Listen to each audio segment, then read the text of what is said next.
Αρχικά, παίρνουμε ένα λευκό χαρτόνι για να ξεκινήσουμε άλλη μια εργασία μας με ενθουσιασμό, όπως συνήθως συνέβαινε κάθε φορά. Γεμάτη όρεξη, χωρίς να γνωρίζουμε ακριβώς τι μας περιμένει. Η αρχή πάντα φαινόταν συναρπαστική, αλλά γρήγορα βρισκόμασταν μπροστά σε ένα βασικό πρόβλημα.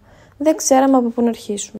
Ψάχναμε πληροφορίες, αναζητούσαμε πηγές, αλλά σύντομα καταλαβαίναμε ότι δεν είχαμε ξεκάθαρη κατεύθυνση.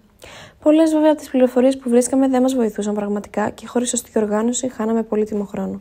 Συνήθως ο καθένας από εμάς αναλάβανε ένα συγκεκριμένο ρόλο. Κάποιος συγκέντρωνε τις απαραίτητες πηγές, άλλος ανέλυε τα δεδομένα και όλοι μαζί δουλεύαμε σαν ομάδα.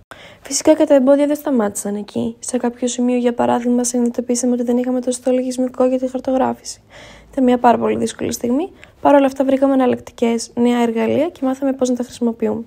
Και έτσι, φτάνοντας στο τέλος της διαδρομής και κοιτάζοντας πίσω, συνειδητοποίησαμε ότι μάθαμε πολλά.